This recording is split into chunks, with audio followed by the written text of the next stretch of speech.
In this video, I'm going to talk about some mistakes that a lot of beginners make when they first start investing in the stock market.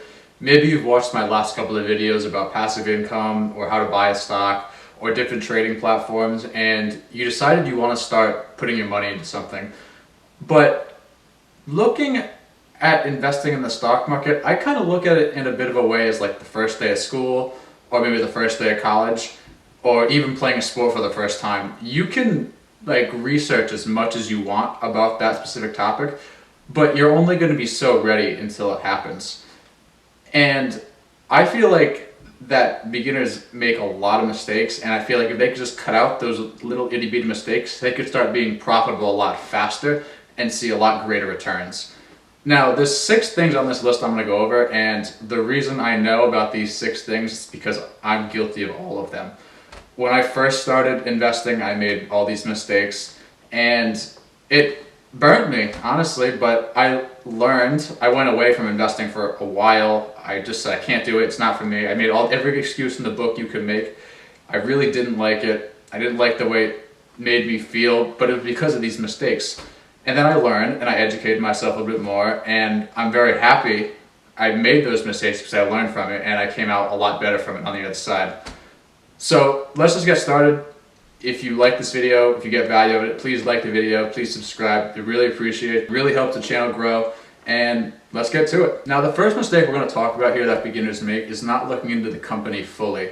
There's a lot of things you need to look into before you buy a stock. These include like 10Qs, 10Ks, conference calls, balance sheets. There's a lot more than just looking at the stock price and saying buy or not.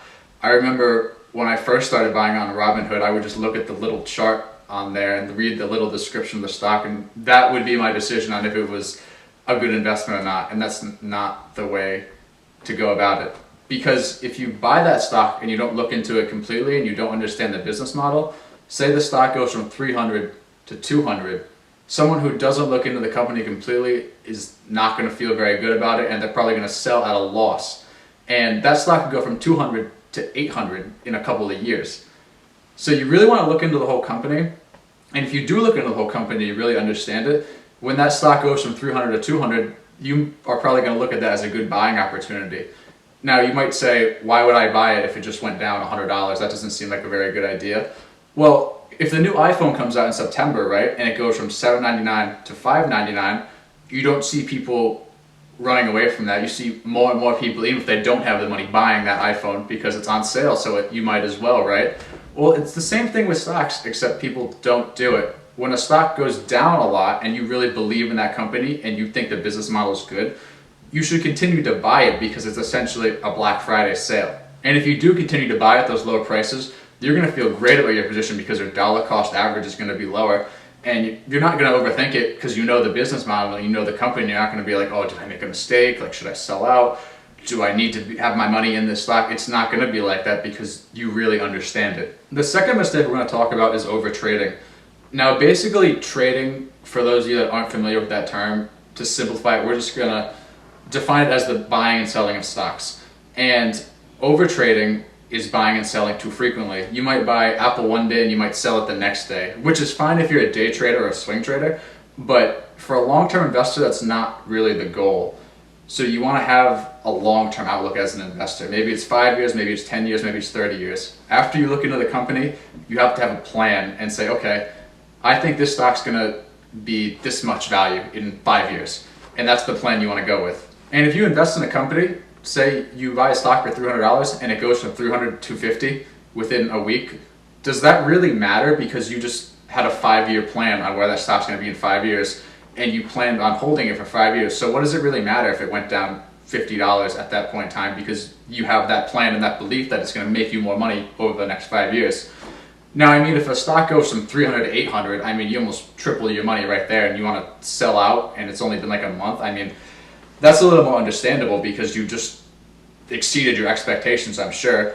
But like I just said, if it goes down a little bit or if it goes up a little bit, do you really have to sell out immediately? I mean, I don't and I wouldn't, but that's just my personal opinion on that matter.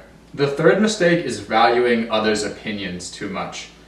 Now, everyone's going to have an opinion with stocks that follow it. Johnny found the next Amazon, James just bought the next Netflix. Everyone knows everything about anything. And you should not value others' opinions too much, no matter who it is, because you need to develop your own opinion and you need to believe in your strategy, and that's really all that matters. Now, that doesn't mean if you're out walking the dog and your neighbor comes up to you and says, I just bought Facebook stock, I really like the business model, I like the way the direction the company is going in. That doesn't mean just assume he knows nothing. Be like, okay, thank you, I appreciate it, and then go look into it yourself and develop your own opinion, because maybe you agree with him, maybe you do like the direction that Facebook stock's going in, or maybe you don't, but you have to develop your own opinion. And this kind of goes back to the first mistake with doing the research. And the more research you do, the more you're going to realize what to look for in a stock, and the more confident you're going to get, and the more you're going to believe in your own opinions. Imagine if Tom Brady listened to anyone with an opinion over the last 5 or even 10 years. The guy probably, who even knows where he would be? I don't know if he'd be playing football right now, that's for sure, if he listened to any of those guys that talk about him. But you get the point with that. The fourth mistake on this list, and I think you need to be a little honest with yourself here, and that's not believing you can invest money into the market. So ask yourself, and be honest with yourself, what is the real reason you can't invest money into the market? Is it because you don't know how? Is it because you don't understand? Nope. That's not a good enough reason for me personally. Because why can't you learn? I know people that watch Netflix 6 to 8 hours a day. Like they'll work 9 to 5 or 8 to 5 or whatever, and they'll get home at 5:30, and they'll watch Netflix from 5:30 to midnight. Now, imagine instead of watching Netflix from 5:30 to midnight, you watch Netflix from 6:30 to midnight, and you took that 1 hour a day just researching the stock market, researching different stocks, and trying to better your financial future. 1 hour a day would come out to 15 total days times over the course of a year. Now imagine if you did that for 5 years. If you did that for 5 years, that would add up to 75 complete days. Now, I find it hard to believe that anyone can spend 75 complete days, or however many hours, whatever 75 times 24 is hour-wise, can be spent on learning something, and you can't learn anything to better your financial future or anything at all.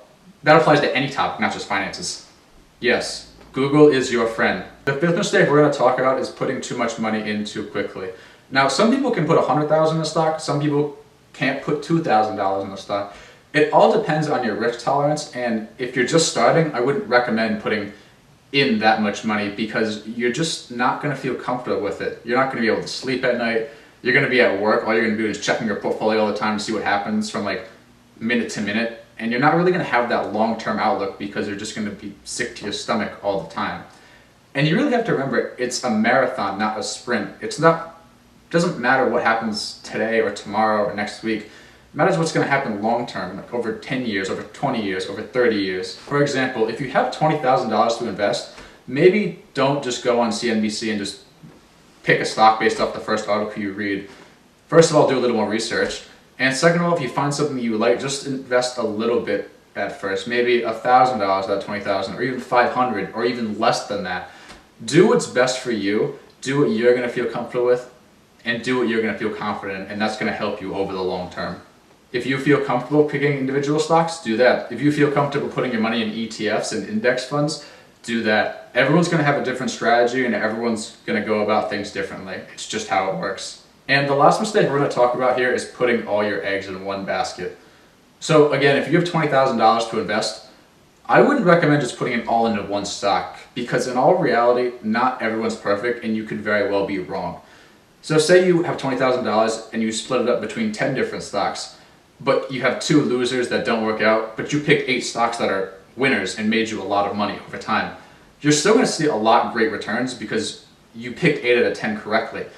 And that's going to be a lot better than, say, you just put your $20,000 into one of those 2 stocks that didn't work out for you. Now, if you want to put your money into just an index fund or an ETF, that's a little bit different because that's very well diversified.